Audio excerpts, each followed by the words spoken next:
me bring D and Hugo in on this round, right? Because I've been wanting the Kroenke'S out for God knows how long, right? And I've wanted the Kroenke'S out, and I believe that they should have sacked him last season. That's just my opinion. Some people think that's not right, but that's up to them. I think they should have sacked him. Since they haven't sacked him, I've been putting the heat and the pressure on them. And then today, after a window that I think's been pretty good, after Andre Berta being appointed, I then see this come out. Now, this is very interesting. I already know what you're going to... Yeah, I fucking knew it. I fucking knew it, Dad. Right. Josh Kroenke held a meeting with Arteta discussing what he expects this season. He's given Arteta everything he's asked for, and he expects to have a successful season. Trophies must be won. Let me come to you on that point, D. Do you think that the Kroenke'S are now literally saying to Arteta, this is your last chance? Nah, no way. They're just no chance. I don't believe that at all. I think they're just if this is an official statement, they're just saying that to please the fan base. But no way. Arteta's nowhere near being sacked. He's nowhere near it. Like, I know people like to think he is, but he's nowhere near it, man. Like, do you think just top four again, no trophy, he'll stay? Because I don't think it's top four. I think what will happen is I think they will only budge when the fan pressure becomes a lot, when it starts affecting pockets and when it becomes toxic. That's when owners or people really, really budge. Because the fact of the matter is, unless you're a diehard fan of the club and understand the history and the culture of the club from young, how much do you really care if they're winning everything or whether they're making money? There's no proof of it.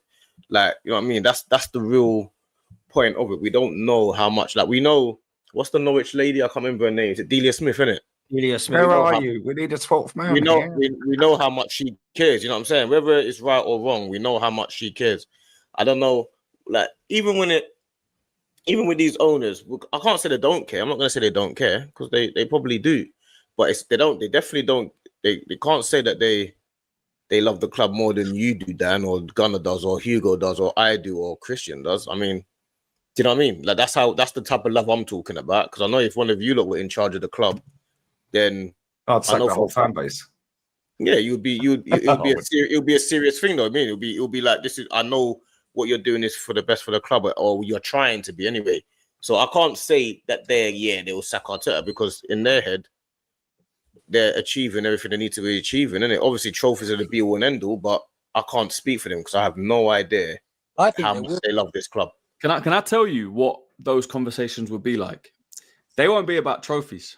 Those conversations will be about business, and they'll be about money, right? And I'll tell you why. I'll read you this. The new 2025-26 Champions League format, right? Participation. So if you qualify for the Champions League, you get 18.6 million euros. If you win a game in the league phase of the Champions League, you get 2.1 million euros. If you draw, you get 700k. All right. If you finish top, you get 9.9 million. If you qualify for the round of 16 of the Champions League, you get 11 million euros. If you get to the quarters, you get an extra 12.5 million. Get to the semis, you get 15 million. The final, you get 18.5 million. And if you win it, you get 6.5 million.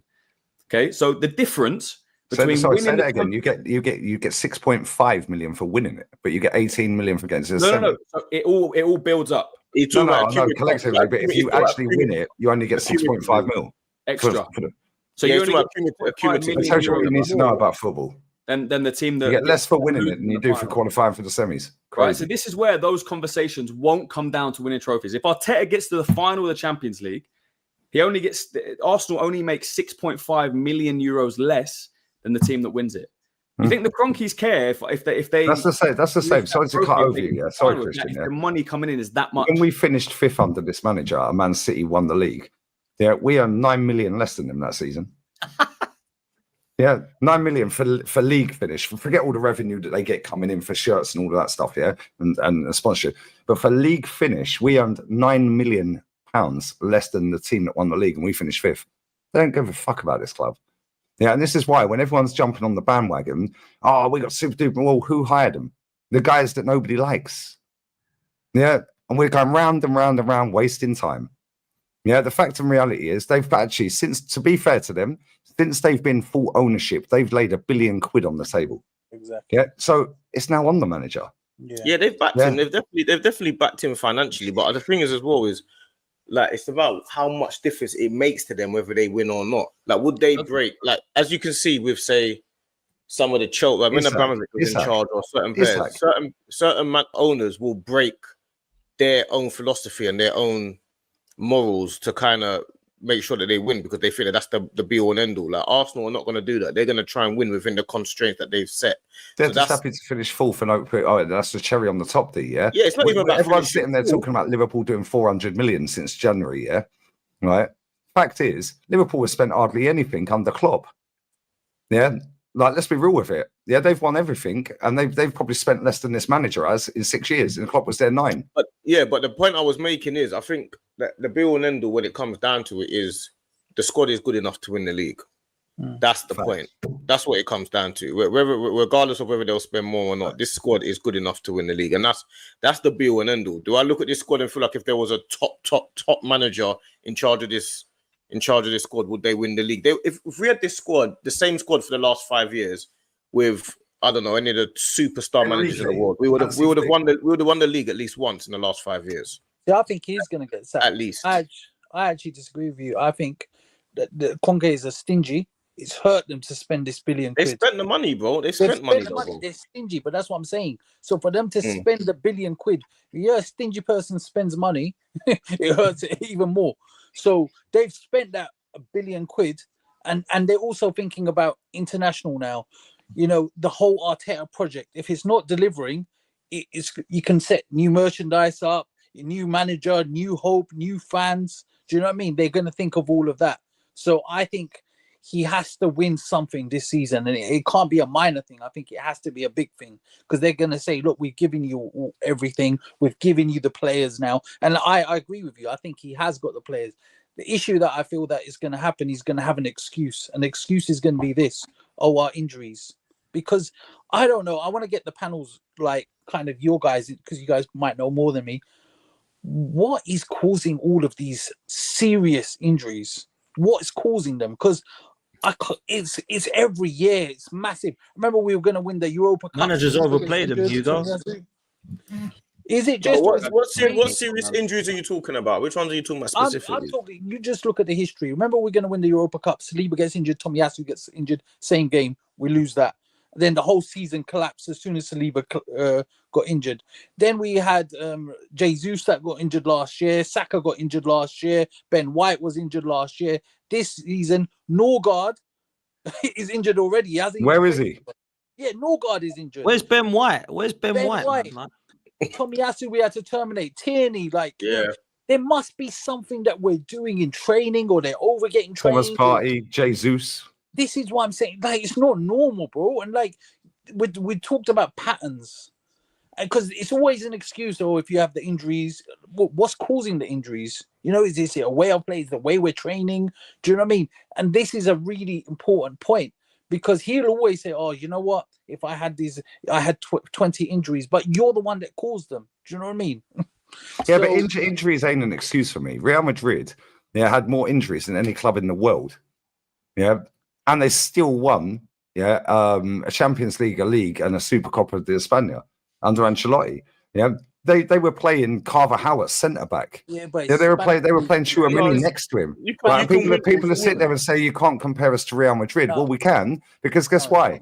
We've outspent them for the last 13, 14 years. Yeah, but you're talking about what they won in Spain League. No. We're talking Europe as well, Hugo. Yeah, right. Why can't we compare ourselves to the team we smashed the stadium down for? To be like them. Why? Because that's what Peter Hillwood told us. It's only been recent. Let's be honest. No, Real Madrid continually win. We should have. But what I will say before you finish is that I think if Norgard was fit, I think he would have played instead of Zubimendi. But what's his injury? I don't even know what his injury is. No one knows. No one knows how long they're out for. Bro. No one knows how long Havertz is out for. And he lied about that bullshit in his press conference, the pre-match. Yeah, he lied about that. Yeah, and do you know what? David Ornstein, the way he worded the tweet was saying, 29 is going to have surgery on a knee problem. It's not a major, what did he say? It's not a major procedure. No, it's not a major procedure. It'll take about 45 minutes, mate, but it's a major problem that he's there in the first place. And the way he worded that, everyone's going, oh, well, that's calm because it's not a massive problem then. No, it's not a major procedure. This is a guy who's just come off a grade 3, by the way, hamstring, which he did in warm weather training. Now he's done a knee. Yeah, Saka, again, injured. How many times did I sit here last season? I say, these players are all fucked. Yeah, Timber will be another one. Declan Rice will be another one. So yeah, what is Gabby it- and Saliba will be what another do you one. think- We're going to lose all our best players this season again. And Saka and some of these other players, now, when it comes to World Cup, some of these players, Odegaard is going to duck out of tackles come January onwards because he's going to qualify for the World Cup. He's going to be the captain walking his team out for the first time since '98 in a World Cup finals. Yeah, you think that guy is going to be going flying into tackles in January onwards? Yeah, now not only that, yeah, when you look at Jesus, oh, I'm lighter than ever. Well, your bank balance is heavier than ever, mate. Yeah, we've got two players, our two most expensive wages. Yeah, they're both injured non-stop. 2 surgeries for one of them and 4 for the other one. This is this manager's doing, Hugo. Yeah, it's his man. The manager's doing. When he's standing there and sitting there and openly admitting Saliba said he'd done his ankle in the warm-up at Anfield. At that point, yeah, and do you know what's crazy? When I looked back here, because I was like, yo, Mosquera's coming on. But you noticed he was ready to go. He didn't have to put his kit on, didn't have to go and do a warm-up. That manager should have made that decision. Arsene Wenger would have made that decision and said, no, you're not playing. Fergie would have said, no, you ain't playing. Do you know why? Because it's a long season. It's not about just this game. Unfortunately for us as fans, this manager is all about the now, today, which is cool. It's a today business. You have to win today. But you don't look at the long term. The reason Liverpool, PSG, Barcelona, Real Madrid, so on and so forth, Man Cities, the Chelseas of this world, they all get to latter stages of multiple competitions is because they manage their squads better. Yeah, Jurgen Klopp spent probably less money than this manager. Fair enough, inflation and all of that, whatever. Cool. They beat us with their kids, mate. Yeah.